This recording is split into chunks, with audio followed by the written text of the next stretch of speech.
Bakunzi ba Axia Vive TV, iteka ryanje, iteka ryawe, iteka ryacu, ukwemera kuvyara ubuzima, muraho murakomeye bivanye naho muherereye. Ndagarutse kandi kugira ngo tubandanye tuzirikana ivyibukiro vy'ishapule zine zigize igisabisho c'irozari. Twibukanye ko turi mu kwezi kwahariwe umuvyeyi wacu Bikira Mariya.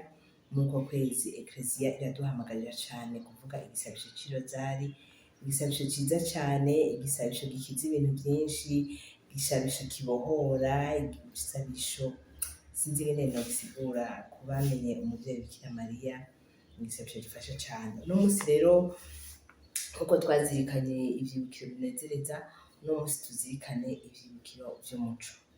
Mbega abantu baharutse aho hambere turazi ko kera hari ivyibukiro imigwi itatu isa ishapule zitatu, ubu no musi rozari igizwe n'ishapule zine.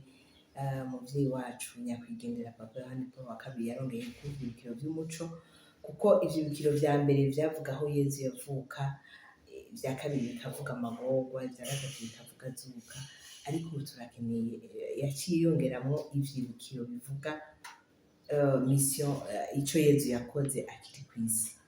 Mu vyibukiro rero vy'umuco turazirikana icibukiro ca mbere kivuga ngo Yezu abatizwa ku nkengera z'uruzi rwa Yorodani.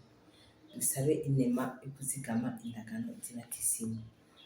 Tubisanga muri Bibiliya muri Luka igabane ca gatatu umurongo wa 22 verset 22.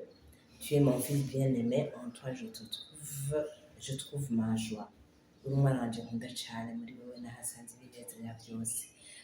Twibukanye ko iryo ari ijambo ryavuzwe igihe Yezu yariko arabatizwa, Yohana Batista yariko aramubatiza, babonye ijuru ryuguruye, hama bakabona akanuma karamanutse, hama ijwi rikumvikana. Mbega kuzikura inema dusaba muri iki cibukiro ni inema kuzigama indagano z'ibatisimu. Muri izo ndagano harimwo zitatu zikuru batubwiye: urukundo, ukuri n'umuvukano. Turabizi twese yuko urukundo ariryo bwirizwa rya mbere rikuru risumba ayandi mabwirizwa yose. Gukunda mugenzi wawe nkuko wikunda wewe nyene, no gukunda Imana kuruta vyose. Aha rero barasubiye kubigarukako cane yuko ari inema ya mbere dukwiye gusaba kugira ngo tugire urukundo. Barasubiye baratubwira ukuri. Mbega mugenzi, uri mu kuri gushika hehe? Ivyo uriko urakora mu mutima, hariya mu mutima wawe, apana ivyo abantu babona, apana vya bindi ngo yambeshe, ngo yarabeshe uku, ngo twabonye dosi itariyo, twabonye ivyo yanditse bitari vyo. Muri wewe hariya mu mutima wawe uri mu kuri, ubayeho mu kuri. Ni ikintu gikomeye cane, ingabirano. Mu ndagano turagana, turavuga ko tuzoba abanyakuri, kuko udukurikira Yezu, ukuri n'ubuzima, ukuri n'ubwingo, inzira, ukuri n'ubwingo. None ko ari ukuri, natwe tukaba tumukurikira kandi tugashaka gusa na Yezu. Mugenzi, ubwo turi mu kuri. Baranatubwira indagano y'umuvuka, kuragana, gusaba inema y'umuvukano. Aho uri mu kibano, ni gute fraternité yawe n'abandi imeze gute? Nturi wa wundi wamukoreye akavuyo misi yose? Ni wa wundi wama uzana induru aho uri hose? Mbega ku kazi uratanga amahoro? Ubanye n'abandi gute? Umuvukano wawe, duhereye mbese no mu bo muvukana mu ndimwe gute? Umuvukano wawe n'abo mwose rimwe, umuvukano wawe n'abo mu muryango wawe umeze gute? Byose rero ni ibintu badusaba kugira ngo dukurikire Yezu. Umuntu wese yabatijwe arasabwa yuko yogira umuntu wese yabatijwe arasabwa yuko kwihatira cane kugira urukundo, kuba mukuri, akongera akagira umuvukano. Imana idufashe cane. Turazirikana icibukiro ca kabiri muri ivyo vyibukiro vy'umuco nyene, ikibwiro gikomeye cyane rwose gikomeye avuga ngo Yezu aja mu bugeni bw'ikana mu Galile. Dusabe inema y'urukundo mu mbaza bose Kristo. Hageze mu ngo rero turazi twese yuko urugo ariyo ekleziya itangurira, irya ekleziya yahazirwa. Turazi yuko ibintu byose, amahoro, urukundo, ibyo twiga, niho umwana avukira, niho akurira, byose bihera mu rugo. Yezu rero yagiye muri mariage kugira ngo yerekane akamaro k'urugo. Ibaze igitangaro ca mbere yashoboye gukora yagikoreye mu bugeni. Kubera iki? Muhora mwibaza igituma Yezu yemeye gukora igitangaro mu bugeni bw'ikana mu Galile. Niho yakoreye ubugeni. Ni ukuvuga ngo yarashigikiye urugo, arashigikiye abubaka Kristo. Kandi sinibaza ko yari yagiye mu bugeni bw'abacikiranye, sinibaza ko yari yagiye mu bugeni bw'abantu babanye batari mu mategeko. None rero inema y'urukundo mu bubakanye, kakaririmbo urukundo rurihangana, urukundo rugira neza, rwemera byose, rurinda byose, urukundo ntiruhera. Nosaba abubakanye ko bokaririmba buri munsi, bokaririmba buri mwanya, bokaririmba mu mahirwe no mu marushwa, bakibutsanya neza, akibutsa rurya rukundo yararahiye icyo ari cyo. Kandi tuze turibuka gutumira Yezu mu rugo iwacu, tuze turibuka guhamagara Yezu muri izo mariage, abazigize kera n'abazigiye ubu, cyane cyane abariko baritegura, kubera urukundo ruratsinda. Urukundo niko rutsinda, niyo karata itsinda. Kandi urukundo rutihanganye, urukundo rutarinze byose, utikoreye umusaraba ngo ukunde mugenzawe, umugabo ngo akunde umugore wiwe nk'uko Yezu yakunze ekleziya akayitangira akagira gute, ntabwo bizashoboka. Mbega mwabagabo ubwo murakunda abagore banyu nk'uko ekleziya yabigize? Umukunda gushika cyangwa umukunda uhejeje icupa, cyangwa umukunda uhejeje kubona abandi? Umukunda gushika hehe? Kandi niwamukunda azobikwishura. Ikizoba ikindi kiganiro ntitubirandireko. Ariko dusabire inema y'urukundo, dusabire bagenzi bacu, dusabire abantu bose. Kandi gusaba no guheza ko si ikintu dusaba rimwe ngo turahejeje, oya namba.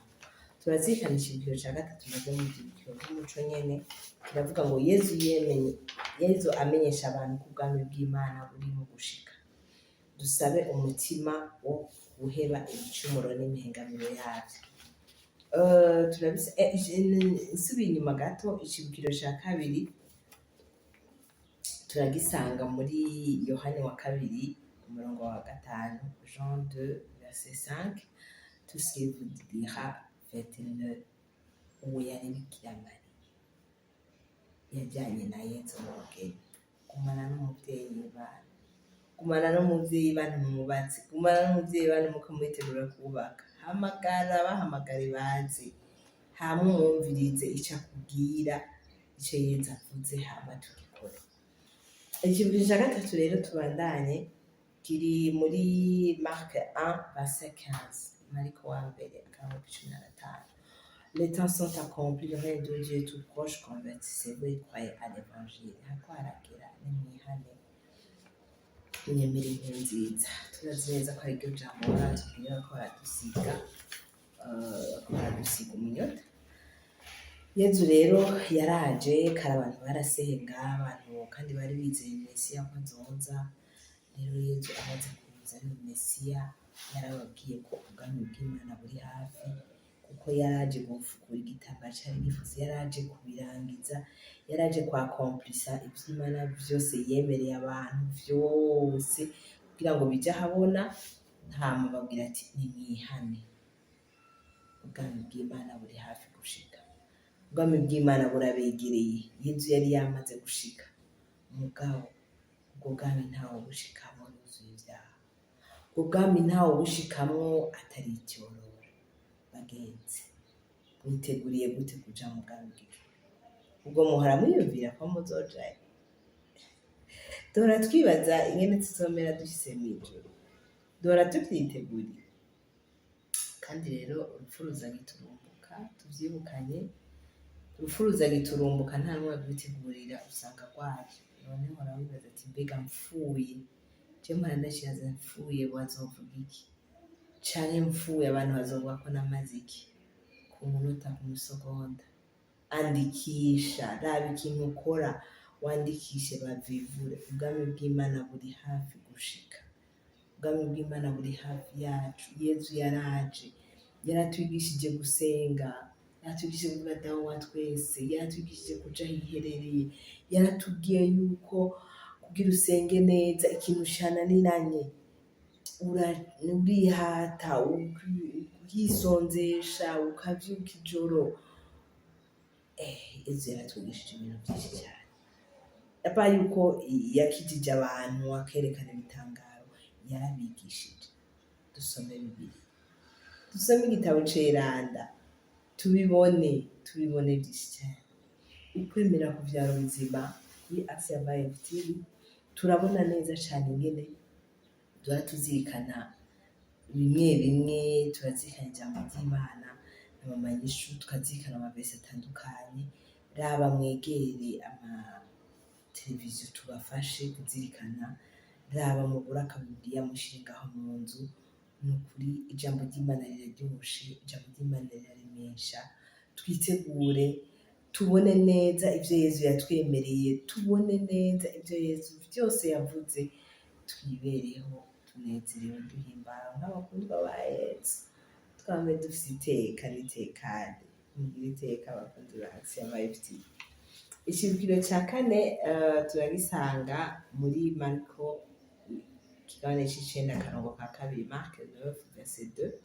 Jésus prend avec lui Pierre, Jacques et Jean, les amène seul à l'écart sur une haute montagne, et il fut transfiguré devant eux. Yarabaduganye ku musozi hejuru, Yakobo, Pierre na Yohani, hama arihinduye. Turabizi neza ko yihinduye agahinduka. Icibukiro rero kijanye n'iyo verse kiravuga ngo Yezu ahishurira abatumwa n'ahazobwiwe ku musozi mweranda. Dusaho umutima wo kurangamira, kwihwezana ntaryo Yezu we nkingi y'ukwemera kwacu. Mugenzi, wemera iki? Wemera gushika he? Ushaka kwemera, raba Yezu, rangamiza Yezu, ihweze ubuzima yabayemo, yiyumvire ku buzima yabayemo. Yezu nkingi y'ukwemera kwacu. Nta n'uwundi dukwiye kuraba, nta n'undi yatubereye akarorero, nta wundi yatwitangiye. Mbega uramaze gufata akanya ngo urabe Yezu, ubone ubwiza bwiwe? Ndasavye no musi zo kugira devoir à domicile, ndabahaye deyade, umwe wese aze gufata akanya ahumirize, araba ubwiza bwa Yezu, hahandi yagutabara, hahandi yagukura, hamwe vyari vyanse, hamwe yagukiza ingwara, hamwe yaguha akazi, hamwe yagutabara mu ntambara, mu magume, hamwe yagufasha muri accident, hamwe yagukiriza abawe, hamwe yagukiza inzara ushonje, hamwe yakujabutsa uri mu madidani, mu ngorane z'imiryango, mu ngorane z'iki. Rangamiza Yezu, uraba ubwiza bwiwe. Kandi niwabona ubwiza bwa Yezu, ibizokugora vyose ntuzobiha umwanya, ntuzobiha agaciro, kuko uzoba uzi aho ukura ivyiza, uzoba uzi umwiza mu biza, uzoba uzi navuga gute umwe ni Yezu, nta n'uwundi dufise. Wa mugenzi, wa mukunzi, wa mukiza, wa muhanuzi, wa wundi vyose twige kumuraba buri munsi. Ibikugoye umwibutse ati ku musaraba tube kumwe Yezu, ibikunezeye umwibutse ati mu manza tube, muri ibi vyose tube kumwe Yezu. Twige kwihweza Yezu mu bintu vyose. Ni naho uzohura n'umuntu ntumuhe identite yiwe, ubanze kumubonamwo Yezu.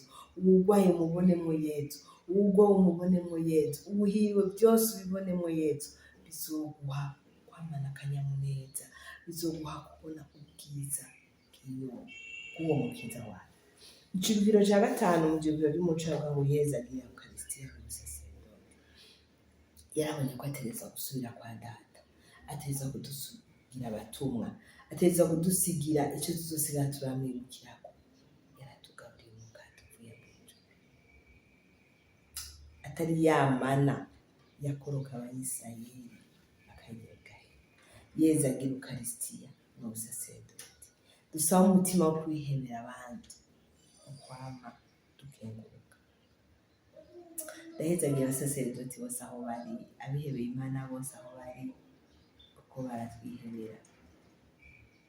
Nibanga n'umuhamagaro, nta nico twobahemba, nta nico tworonka. Muratwihebera cane abasaseredoti b'Umukama, muratwihebera birenze abasaseredoti bacu. Sinumva abihebeye Imana uravye ivyo bakora birarenze. Ni ukuri ubuzima bwabo barabuha Imana koko, hama bakitanga kugira ngo natwe dushikirwe, turonke amasakaramentu yose, turonke inema zose. Kwama dukenguruka. Mukaristiya turazi ko mukaristiya turahakirira. Yezu mukaristiya arakiza indwara, aravyibusha. Turazi uburorero bwinshi bw'aberanda babeshejweho bafungura Eucharistia gusa. Turazi abantu benshi ngaha bakize indwara kubera gusangira kenshi. None mugenzi, ubwo uranyoterwa Yezu Eucharistia cyangwa unyoterwa amusiteri gusa, cyangwa kumbura nka brochure bwa muserezo umegana ntizikiboneka cane ngaha iwacu. Unyoterwa agacupa, tunyoterwa Eucharistia, dushake kuyakira kenshi. Yezu ari muri twebwe, natwe turi muri we. Ngo Imana ngo iratwegereye, ngo tubana n'Imana. None mugenzi utakira Yezu, uzobana n'Imana ryari? Kandi kumwakira ntupfa kumwakira. Yezu ntibamwakirira mu mutima ucafuye. Yezu ntibamwakirira mu mutima utiteguye. Mugenzi, itegure, wakire Yezu usa neza, utekanye, hama ukenguruke ku bwiza amaze kugira no ku bindi byose avyokugirira. Murakoze rero bakunzi ba Asia Vibes TV, kwemera kuvyara ubuzima. Nitwemera ibi biriko biravugwa ngaha, nitwazirikana neza ivyibukiro, tuzosanga two turazirikana Bibiliya yose, kandi tuzosanga two dusaba inema zikomeye zizodushikana mw'ijuru. Gira iteka. Asia Vibes TV, iteka ryanje, iteka ryawe, iteka ryacu, twese mw'ijuru. Mubandanye mugira commentaire. Abakunzi b'umuvyeyi Bikira Mariya, bandanye ndabipfuriza ukwezi kweranda, ukwezi kwiza ku muvyeyi wacu Bikira Mariya. Ave Maria.